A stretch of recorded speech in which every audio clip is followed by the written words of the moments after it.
B part में semester first है, political science हमारा है, राजनीति विज्ञान।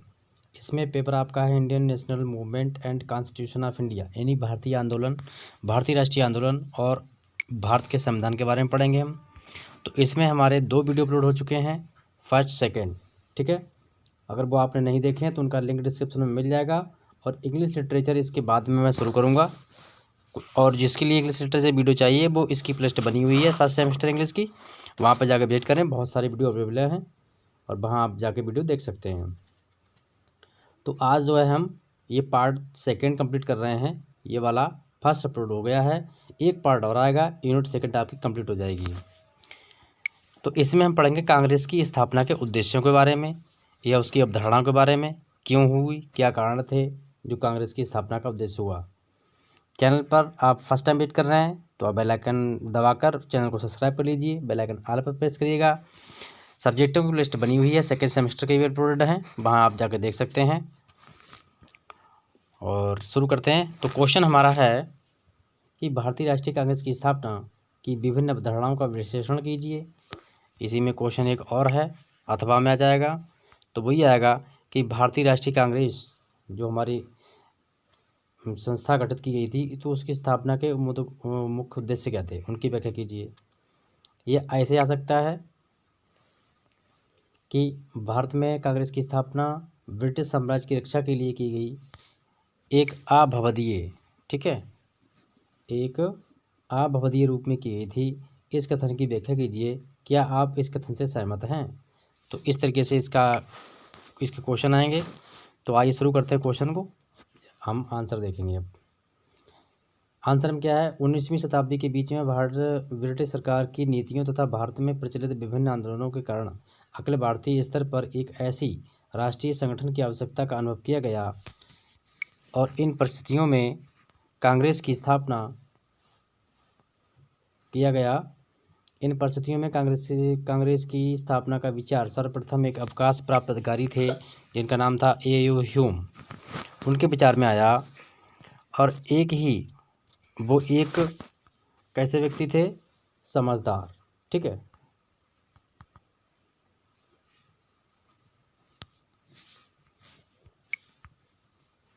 वो एक समझदार व्यक्ति थे, और ये यहाँ कटा हुआ है, यहाँ पे उम्र कुछ नहीं है। वो एक समझदार व्यक्ति थे और दूरदर्शी IPS थे, या IPS या फिर ICS, ठीक है, इंडियन सर्विस से थे, अधिकारी थे वो। उसने अनुभव किया, क्या अनुभव किया था कि अंग्रेज़ों के अन्यायपूर्ण शासन से भारतीय जनता में विद्रोह बढ़ने की संभावना है। उसका विचार था कि यदि असंतोष बढ़ता रहा तो इसका परिणाम अत्यंत भयानक होगा।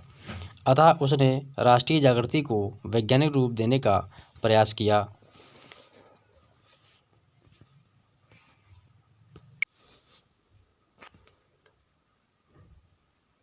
उसने 1 मार्च 1883 को कोलकाता विश्वविद्यालय के स्नातकों के नाम एक पत्र लिखकर अपनी इच्छा को प्रकट किया या व्यक्त किया। तत्कालीन वायसराय डफरिन, इनकी भी विशेष शिक्षा थी, यानी डफरिन और A.U. ह्यूम दोनों ही एक ही जैसे व्यक्ति थे। उन्होंने इस चीज़ को अपनी इच्छा प्रकट की कि क्या कि भारतीय बुद्धिजीवियों की एक ऐसी संस्था स्थापित की जाए जो इंग्लैंड की तरह सरकार के विरोधी दल का कार्य करे। वे चाहते थे क्या कि भारत के राजनीतिज्ञ प्रतिवर्ष सम्मेलन करके सरकार को शासन की त्रुटियों के संबंध में जानकारी दें तथा उसमें सुधार हेतु अपने सुझाव भी प्रकट करें। अब देखते हैं हम पॉइंट, भारतीय राष्ट्रीय कांग्रेस की स्थापना, इसके बारे में देखते हैं। इसमें क्या रहा, दिसंबर 1883 में अड्डायर में थियोसॉफिकल सोसाइटी के वार्षिक अधिवेशन में, यानी थियोसॉफिकल सोसाइटी अड्डायर में वो बनाया गया, जो कि उसमें मात्र 17 व्यक्तियों ने भाग लिया। इसमें इंडियन नेशनल यूनियन की स्थापना की प्रतिनिधियों ने देश के विभिन्न भागों में एक विशाल जनसभा का आयोजन किया और उस सम्मेलन में मुख्य उद्देश्य थे 2। तो वो 2 उद्देश्य क्या थे, 2 उद्देश्य थे उसमें, क्या थे। पहला उद्देश्य था भारतीयों में पारस्परिक संपर्क की वृद्धि करना, यानी भारतीयों से पारस्परिक संपर्क बनाना। नेक्स्ट हमारा दूसरा इसमें पॉइंट दिया हुआ है कि अगले वर्ष के लिए राजनीतिक कार्यों की रूपरेखा तैयार करना। ये 2 मूल उद्देश्य थे उसके, ठीक है। नेक्स्ट अब देखते हैं, इंडियन नेशनल यूनियन ने 1885 में पूना में राष्ट्र के विभिन्न प्रतिनिधियों का सम्मेलन करने का निर्णय लिया था तथा कुछ उत्तरदायित्व एओ ह्यूम को दिए गए और उस उत्तरदायित्व के लिए मतलब ये ह्यूम को सौंपा गया।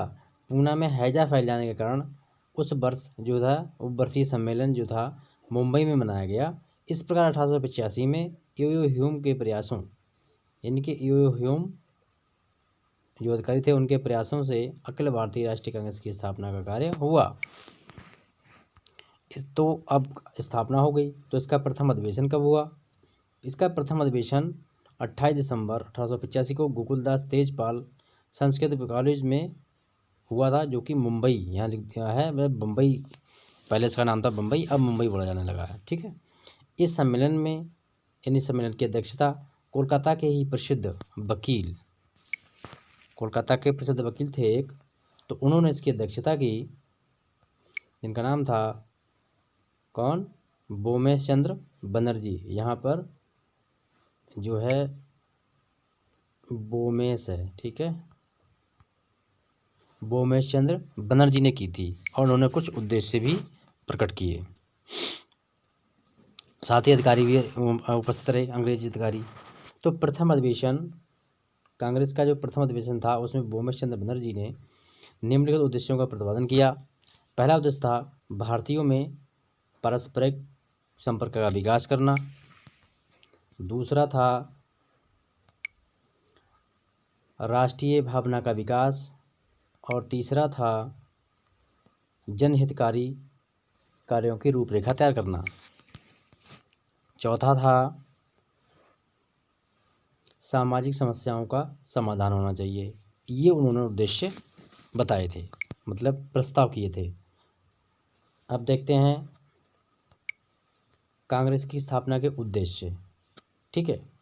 तो इसमें उद्देश्य क्या है? कांग्रेस की स्थापना के वास्तविक उद्देश्य के संबंध में 2 अवधारणाएं प्रचलित हैं। पहली अवधारणा को देख लेते हैं। पहली अवधारणा के अनुसार, यहाँ पर पहली और यहाँ है अवधारणा। पहली अवधारणा के अनुसार कांग्रेस की स्थापना भारत में व्याप्त जन असंतोष को ब्रिटिश साम्राज्य की रक्षा करने के लिए की गई थी और इसका उद्देश्य था कि एक भवदी यानी सेफ्टी वैल्यू के रूप में की गई थी।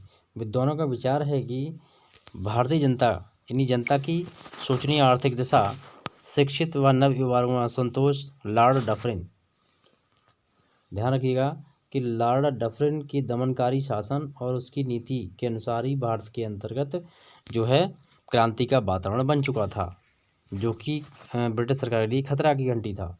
इससे संभावित खतरे का पूर्वाभ्यास एओ ह्यूम को हो चुका था।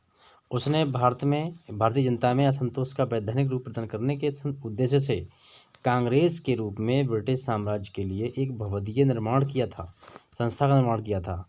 इस धारणा की पुष्टि करते हुए लाला लाजपत राय क्या लिखते हैं, देख लेते हैं। लाला लाजपत राय ने क्या लिखा है वो देख लेते हैं। तो लाला लाजपत राय के अनुसार कांग्रेस की स्थापना का मुख्य उद्देश्य जो था वो अंग्रेजी साम्राज्य को खतरे से बचाना था। भारत की राजनीति स्वतंत्रता के लिए प्रयास नहीं, ब्रिटिश साम्राज्य का हित प्रमुख था और भारत का गौण, यानी सबसे पहले जो हित था वो ब्रिटिश सरकार का था लाला लाजपत राय के अनुसार, और उसके बाद भारतीयों का गौण यानी ना के बराबर। यह कोई नहीं कह सकता कि कांग्रेस ने इस उद्देश्य का पालन नहीं किया, और कांग्रेस ने ऐसा किया भी, ये लाला लाजपत राय के अनुसार वो कह रहे हैं। तो अर्थ हुआ कि कांग्रेस की स्थापना के उद्देश्य के संबंध में दूसरी धारणा यह है कि कांग्रेस की स्थापना भारतवासियों के हितों की रक्षा के लिए राष्ट्रीय संस्था के रूप में की गई थी। इस धारणा के समर्थकों की मान्यता है कि यदि कांग्रेस की स्थापना के संबंध में अभवदीय सिद्धांत को स्वीकार कर लिया जाए तो यह युवा उन भारतीयों के प्रति अन्याय होगा जिन्होंने कांग्रेस की स्थापना में सहयोग दिया था। इस बारे में गुरमुख निहाल सिंह, ठीक है, पहले हमने देखा था लाला लाजपत राय ने क्या लिखा था, अब देखें गुरमुख निहाल सिंह, ये भी हमारे एक भारतीय नेता हैं उस समय के क्रांतिकारी। तो उन्होंने क्या लिखा है, उन्होंने लिखा है कि ये संभव है कि ब्रिटिश जो सरकार है वो ब्रिटिश शासन को मतलब रक्षा करने के लिए उद्देश्य से यानी कांग्रेस की स्थापना की गई थी। ये विचार सही है, परंतु ये विचार सबसे पहले किसके मस्तिष्क में आया था? ए.यू. ह्यूम के मस्तिष्क में आया था। और इस पर विश्वास करना असंभव है कि दादा भाई नौरोजी, सुरेंद्रनाथ बनर्जी और बोमेश चंद्र बनर्जी, फिरोज शाह मेहता जैसे जो नेता थे वो ए.यू. ह्यूम के हाथों की कठपुतलियाँ नहीं थे, यानी उनके खिलौने नहीं थे, खिलौने मात्र थे। वे भी ब्रिटिश साम्राज्य की रक्षा चाहते थे। जहाँ तक कि उनके विचारों का संबंध है तो उनकी जीवनी से ये अध्ययन करने के उपरांत साबित हुआ है, यानी ए.यू. ह्यूम की जीवनी से स्थापित मतलब उपरांत सिद्धांत जो है वो मतलब क्लियर हुआ है, वो ये हुआ है कि उनके लिए एक कोरा समाजवादी कहना उचित नहीं होगा। इस प्रकार पूर्ण अन्यायपूर्ण होगा। उनके हृदय में भारतीयों की समस्या के प्रति क्या था? गहरी सहानुभूति थी। वे कांग्रेस जैसे संगठन के माध्यम से भारतीयों की आर्थिक, सामाजिक, आर्थिक और राजनीतिक स्थिति को सुधारना चाहते थे। 1885 में, ठीक है, 1885 में कांग्रेस के अधिवेशन में भारतीय जनता को ब्रिटिश सरकार की जन विरोधी नीतियों के विरुद्ध अलग जगाने का भी इन्होंने कार्य किया। अब देखते हैं पहला अधिवेशन कहाँ हुआ था। तो कोलकाता विश्वविद्यालय के स्नातकों के नाम लिखे गए पत्र में उन्होंने देश हित के कंधे पर रखे गए युवकों के लिए आह्वान किया। इसके बाद अतः एवं उद्देश्य ब्रिटिश साम्राज्य का पक्ष पोषण नहीं था, बल्कि ब्रिटिश शासन के विरुद्ध भारतीय जनता को वैधानिक रूप से संगठित करना था। प्रसिद्ध इतिहासकार ईश्वरी प्रसाद क्या लिखते हैं, उनको देख लेते हैं। लिखते हैं कि राष्ट्रीय कांग्रेस की स्थापना भारतीयों के हित की दृष्टि में ही की गई थी। अब देखते हैं वास्तविक स्थिति के अनुसार क्या था। वास्तविक स्थिति में क्या था? दोनों अवधारणाओं का विचार करने पर निष्कर्ष के रूप में ये कहा जा सकता है कि ये दोनों ही आंशिक रूप से हो सकते हैं कि कांग्रेस की स्थापना के मूल ब्रिटिश साम्राज्य की रक्षा की भावना हो, परंतु भावना विद्वान थी, साथ ही भारतीयों के हितों का विचार भी और भारतीयता की भावना भी विद्वान थी।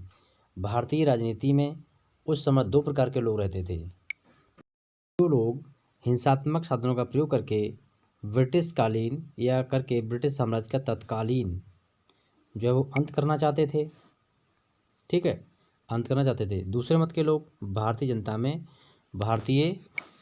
जनता का ऐसा प्रतिनिधित्व चाहते थे कि जो बढ़ते बढ़ते इतना बढ़ जाए, यहाँ पर की नहीं है, छोटी ई, यानी कि इतना बढ़ जाए कि भारत ब्रिटिश ताज के अंतर्गत स्वतंत्रता प्राप्त कर ले या स्वशासन प्राप्त कर ले, यानी अपना खुद का। ह्यूम और कांग्रेस की स्थापना के सहयोगी और उनके सहयोगी भारतीय राजनीति की दूसरी विचारधारा से संबंधित थे और कांग्रेस की स्थापना देश को वैज्ञानिक प्रगति के पथ पर या मार्ग पर आगे बढ़ाने के लिए की गई थी।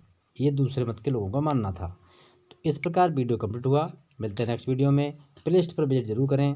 फर्स्ट सेमेस्टर के कई सब्जेक्ट की वीडियो अपलोडेड है। इसके बाद में आप इसकी यूनिट 2 कंप्लीट होगी, उसके बाद आपका फिर से English literature first semester start होगा। और यदि आप और अधिक वीडियो चाहते हैं किसी अन्य सब्जेक्ट के तो कमेंट में बताइएगा। Thank you.